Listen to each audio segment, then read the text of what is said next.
LPG has become a problem. Queues are mounting. Today's newspaper reported a man who died of a heart attack after waiting with his empty cylinder for a refill. There is an LPG crisis. It is affecting the Indian kitchen. It is affecting the Indian dhaba. It is affecting the Indian restaurant industry. The film stars and their crews cannot get food prepared during the shooting because they don't have gas cylinders. I'm not blaming the government. I'm saying that as far as this is concerned, acknowledge the problem and try and solve it by doing whatever can be done to increase supplies of gas from other sources. No, we definitely have to solve this problem very, very urgently, and I have already publicly appealed for the government of India to lead in calling for an end to the conflict, for de-escalation and diplomacy. This is already now beginning its third week, this war.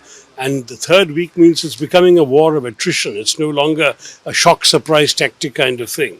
I think that they really need to now move on very quickly. Oil prices have been shooting up. You are aware of that. Gas, the problem is the shortages because the physical gas cannot leave Qatar, which supplies 40% of the gas that we import from that area. The Strait of Hormuz is a narrow strait that the Iranians have essentially blocked. Very few ships, 3 or 4 ships have got through in the last several days, which is nothing. It's a major artery for shipping traffic. So as a result, LPG has become a problem. Queues are mounting. Today's newspaper reported a man who died of a heart attack after waiting with his empty cylinder for a refill. It's becoming a crisis for the Aam Aadmi of our country. You're looking at a genuinely problematic situation. I accept the government's explanation that in other areas like petrol and diesel and kerosene, there's no particular shortage. But for the minister to say there is no shortage of LPG, my answer is ask the ordinary people of India what their experience is. We are finding dhabas are closing. Restaurants are not able to prepare food. Friends from Hyderabad are telling me that the dish called halim, which is a slow cooking dish, cannot be made now because they don't have the fuel to cook it for such a long time. All of these things are happening in different places in the country. We can no longer talk in terms of there being no LPG crisis. There is an LPG crisis. It is affecting the Indian kitchen. It is affecting the Indian dhaba. It is affecting the Indian restaurant industry. And we must appreciate the fact that the ordinary persons who go out, I'm hearing stories from Bollywood. The film stars and their crews cannot get food prepared during the shooting because they don't have gas cylinders. So how can we claim there is no crisis? There is a genuine problem we're facing. If we have 5 states going to the polls, all of us running around campaigning, where will we stop and eat on the way if there are no dhabas on the roadsides? It's a very, very serious issue.